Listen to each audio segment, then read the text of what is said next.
Okay, so hello. I thought I'd do one today about getting raided by the police because it's something that people won't have always had experience of, or it might be something they've had experience of and it was only once, and it felt like a tornado going through your life. So my wife has been on the smaller end of it, haven't you? I have. So you've had it happen to you, and tell me what it felt like. It was horrible. It was really intrusive. They go through everything. So tell me, to start with, what was you doing when they first turned up? I was at home and I was washing up. I was just like tidying up the flat and everything. What time was it? I think it was about 9 o'clock. No, must have been before 9 o'clock because you hadn't started work yet, did you? Yeah, I used to start at funny times though back then Did you because I was in a start call late? centre. It might have been at 10. Yeah, I'm sure it was after 9. It was like 9:15. Yeah. I think. In the morning, I got a knock on the door, and there was, I think it was 2 police officers, plain clothes, at the front door, and then further down the alleyway, down the back where the back doors were, Yeah. there was another 2 police officers asking where you were.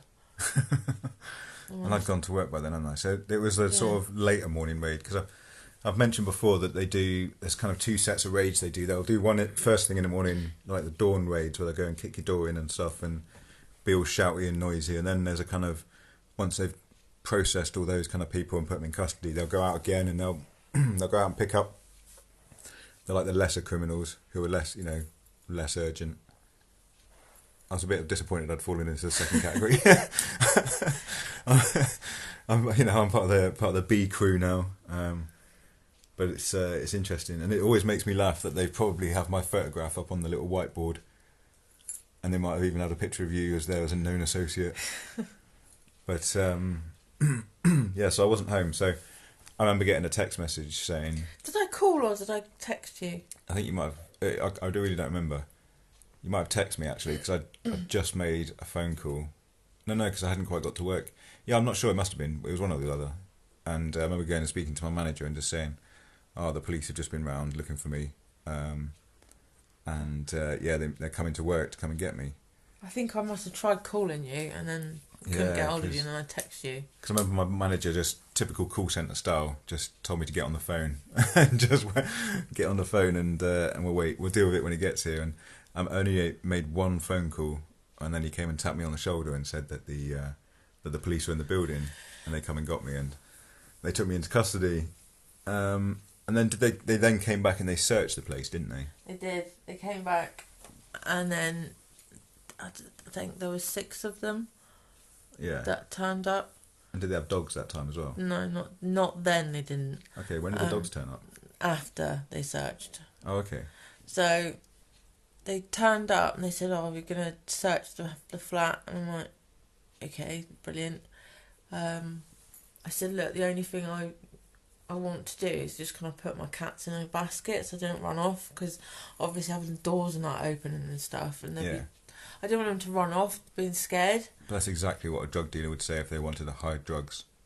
So I couldn't give a flying fuck what they thought. I was like, I'm putting my animals in a fucking carry basket. Yeah. And they followed me. It was just like everything I said to them, they just thought I was lying. Because you do look suspicious. Like, fuck do I? How do I look suspicious? Because you're the girlfriend of a suspected drug supplier. So everything you're going to do is going to be suspicious. No, I appreciate that, but I was so frustrated because everything I was saying to them, they were just like, yeah, whatever. Yeah. Like, they just did nothing I said to them. Like, I was being completely honest. Yeah. They just didn't believe it. Exactly. So, go on then. Talk me through once they came back again, what happened? So I got the cats in the basket, and then one of the female police officers took me into the bedroom and she did a body search of me. So it was horrible. She looked in my pants, like pulled my pants back and everything to make sure there was nothing down there. Was it just her on her own, or was she with someone else? I don't remember if there was another woman in there. I think it was just her. and then she like felt all underneath my bra because I had like underwire bra on, and she felt all in my bra and everything. Yeah. So you're standing there just in your pants. No. I was clothed, but Yeah. she was fucking hands were everywhere. Put it that way. Okay. So you've still got your clothes on, but she's feeling your underwear. She's feeling me up. Yeah, basically. It was horrible because I've never had to go through anything like that before. Weird, yeah. And it was just like, why? What? Well, obviously, we were completely. We weren't doing anything. Doing anything then. They were about 6 months away from it, even us catching us being remotely even around anyone dodgy. Because by the time I'd started working and everything, we'd cut everybody out and we'd cut everything away. So, yeah, even if they wouldn't have even caught a criminal in the house by that point, I cut everybody out of my life that was anything like that. So, yeah, they were 6 months way too late. We just knew there was never going to be any evidence of anything at home. So we were completely confident on that side. Because we just disassociated ourselves away from everything. But okay, so after the search, then after they searched you, what happened? They told me to go and sit on the sofa, and basically not move. And they went through everything. They went through. I think they started in one corner, and one of them. I think there's 4 of them. Was there? I think there's 4 of them, thinking about it. And then 2 more turned up. So there was 2 in the bedroom, and then there's 2 in the lounge kitchen. Yeah. And then they just basically, one went through like the kitchen area, and one went through the lounge, and then the other 2 went through the bedroom and the bathroom and all. Did they find anything that was even remotely drugs or what they were looking for? I think they might have found your paperwork on how to set up a grow. I think that was about it. But that was just nostalgia for purposes, wasn't it? From years ago. That was in all my prison paperwork because someone had given that to me on basically if I'd ever wanted to, how to set up a cannabis grow, and they just wrote it all down, and I just put it in with all my paperwork and my letters, and it was just kind of stuff that sat in a box from when I was in prison, and they found that. Didn't they find my nunchucks as well? Oh yeah, they took your nunchucks. And they were like, what do you call this? And I was like, the nunchucks. Because they're a weapon. I was like, they're more... I ever said to him, they're more of a weapon to you. Have you ever tried using them? He goes, no, they're illegal. The only reason I ever had them was because it was just so much fun to whip out. Because we used to have parties all the time. And you'd get the nunchucks out and there'd always be someone who would be like, I can use them. And they'd get them out and swing them about 2 or 3 times. And they'd just end up either hitting themselves in the balls or the face or the body. And it's within 5 seconds the person using them has hurt themselves. It's just always, it was always hilarious. But yeah, I don't think I could ever use them as a weapon. But yeah, no, they were just more for fun, weren't they? They were. They weren't anything. They were more of a danger to you than anybody else. They were. It was. So yeah. So other than that, what did they? How did you feel about them sort of going through your clothes and things? Because they would have gone through the washing, they would have gone through the clean stuff, your underwear, like in your drawers. They would have gone through a washing basket if there was like a pile of clothes in there and stuff. There was nothing you could do or say. It was just like you just had to sit there and watch them going through everything. Yeah. And I mean, they went through the bookshelf and they opened up every single book and went through every single page, like flipped through it to make sure nothing fell out. Yeah. So every book, every single DVD they went through, opened up the covers, took the DVD out, everything. They were there for hours. Yeah. Just going through everything. Did they find anything at all that you had to explain that could have been like one way or the other? The only things there was 3 things they actually questioned.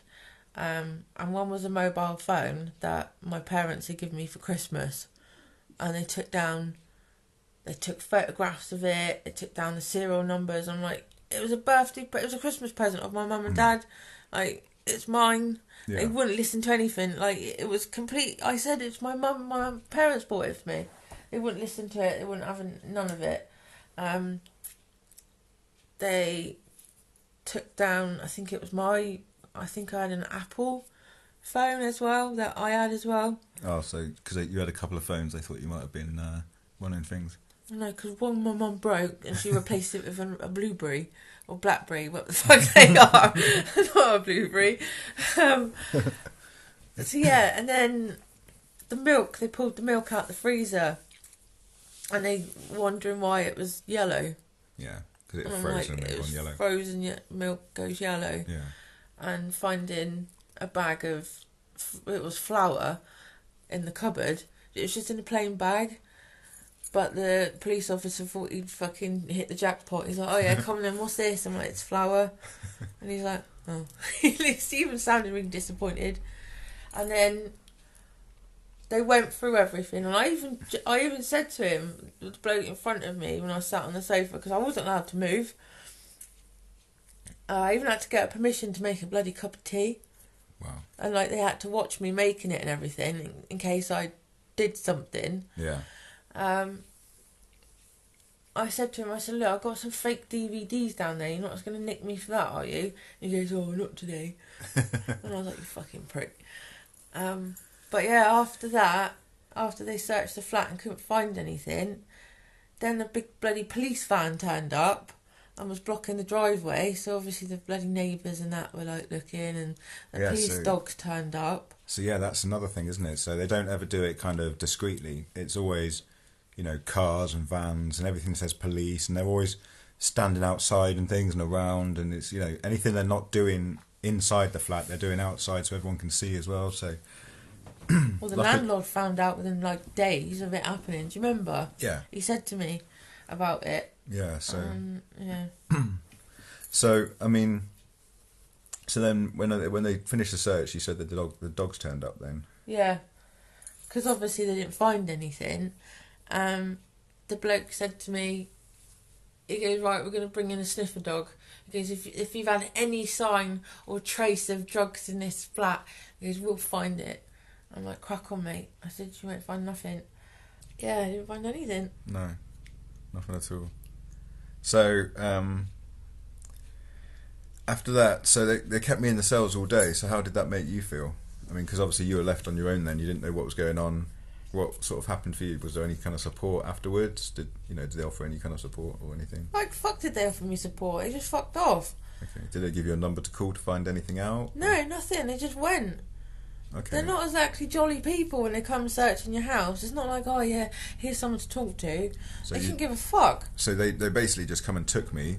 Well, they didn't take me from home, did they? They took me from work. So they came and searched you. They took me from work. So I didn't come home from work that day. I think it was, it was fairly late before they interviewed me. So you were just kind of left. And, I think you only had one of my friends kind of support you out here who could really talk to.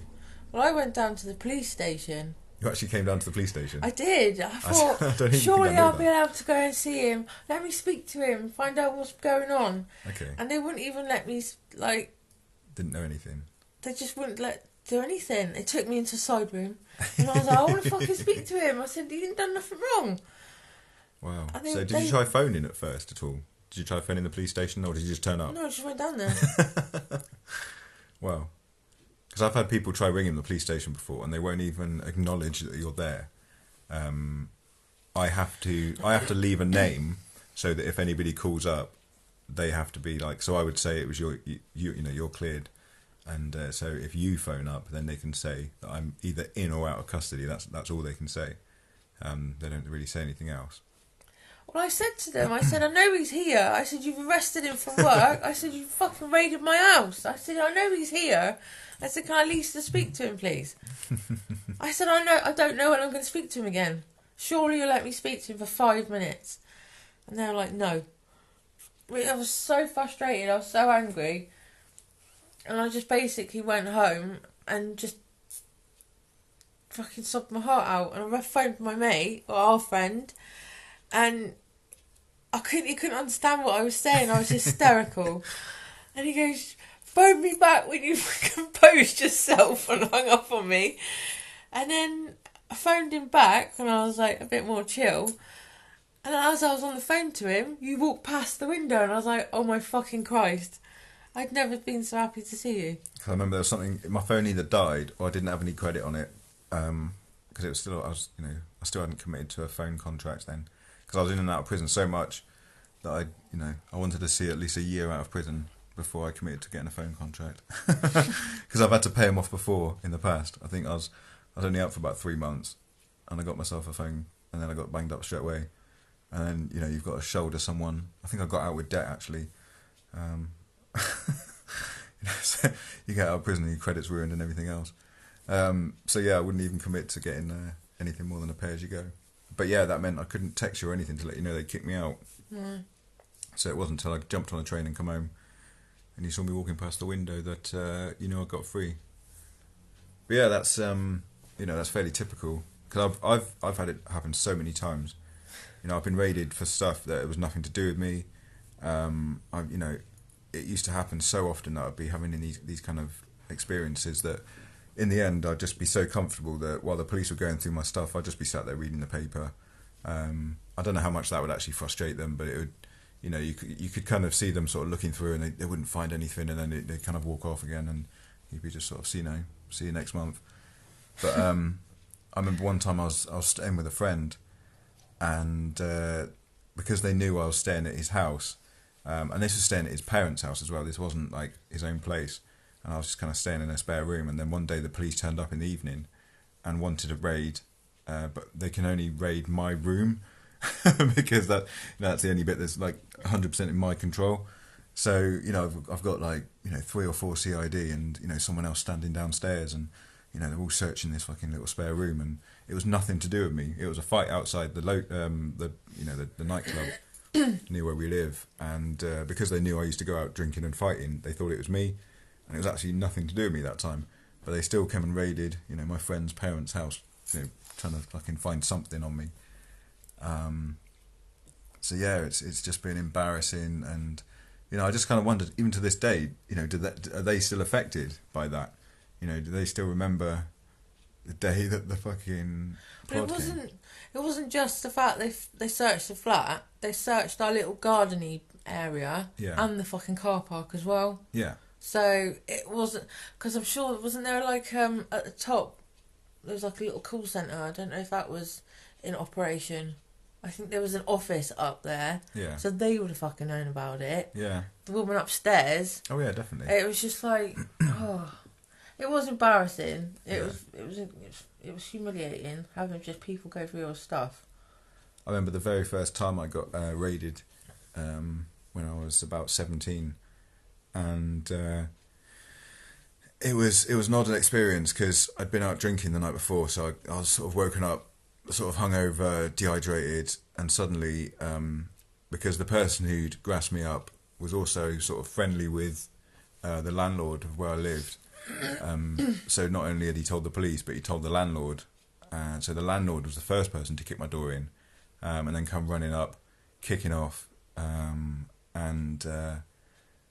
then the police came in, shortly after him, and it was just weird. And I remember the police were trying to interrogate me straight away, and I was just like, the one thing I knew that I had to do was just sort of, tell them I wasn't going to say anything until I had a lawyer. So they stopped trying to question me then, and then started searching the place. And at the time, I'd been given, I'd got hold of a police helmet, like an old-fashioned Bobby's sort of big police helmet, and they came and asked me how I got that, and they could have in theory, nicked me for that as well, but they didn't. But yeah, it's just just going through things like we had a jar of pennies that you couldn't really open.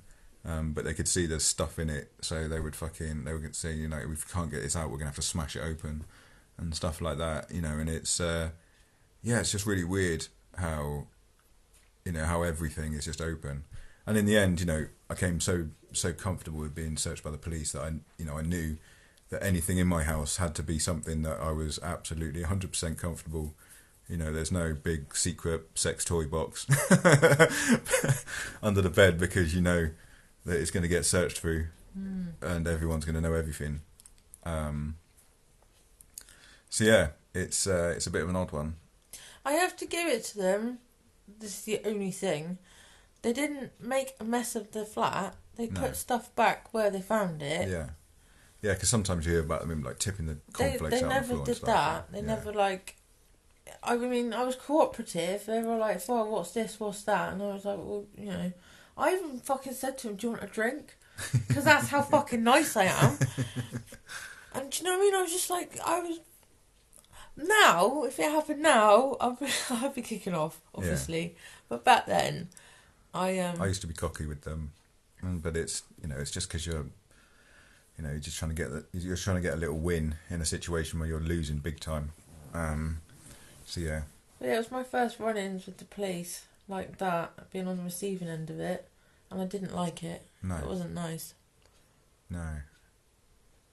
And it happens more and more. So especially, because like I've said before, if I started selling drugs again and stuff, it would probably last a while until you get onto the police radar. And then as soon as you get raided and known, the police are just going to come and jump on you because they know that you're probably doing something. So you start getting raided more and more. And then, some of those times when you got nothing to do with you, but, you still get fucking raided. So you were still on your licence then, weren't you? Yeah. So what did probation say about it? Or I can't remember. I think because nothing happened, there was no further action, so there's nothing they can really do. And because I've kicked off before, it must say in my file, like, only send him back to prison if you're 100,000% sure. He's cost us big money. But yeah, so because I don't remember them being a problem. My visits just went on as normal. Nothing was affected. No, I remember there was nothing. You didn't get any extra, like... No. I think they're probably just happy to see the back of me because that was the end of a 10-year relationship with them. And I think they were just like, if we can just see him through this one licence, we don't have to fucking deal with him anymore. They sent you the newbie in the end, didn't they? That bloke, even the cat intimidated him. Yeah. Yeah, And so it got to the point where they were just coming to visit me, weren't they, before work? To the house. Just for sort of 5 minutes, he'd come and say hello and then he'd fuck off again. That's because I was just, at that point, I must have been so low risk. But, yeah, they weren't a problem when it happened. But, again, that was my last experience with them, my last experience with the police, that last raid. But it was interesting to hear your side of it and just what you felt really, because it's a side that I don't see. Because from my side, I just get taken. I hear about the search, and I sit there and think, oh shit, I wonder what they went through, and in my mind, everything, every single item of your belongings, everything. Yeah. They'll go for every letter. They'll open up. If you've got like a big folder of letters, they'll open up every single one of them letters. Yeah. If you've got a big house, they'll be there all day and all night. Yeah. They'll go for everything. They'll, if they can think you can hide something, like say the guitar, if they think you could get I imagine they'd be getting a little torch in there, seeing what's in the bottom. Yeah. But I mean, even outside, they went through our garden and in the car park. It's absolutely everywhere. Yeah, so no, that was it was interesting, obviously, to hear your side. Yeah, and, it was everything. So yeah, we're just happy it doesn't happen anymore. I'm glad it only ever happened once, and I'm glad you're away from all that bullshit. Yeah, and you don't have to worry about it happening as well. So there's never that you can sleep soundly knowing that they're not going to be. Door's never going to get kicked in. Yeah, because there was always an anticipation that it was when you're sort of up to no good. There's always an anticipation that it's going to happen, and you got to check sort of, when it may happen again. So. Anyway, just a quick one today, just to kind of give you our experience of police raids and, our little insight on what happened. So thank you very much for listening, and we'll do some more in the future. Bye. Bye.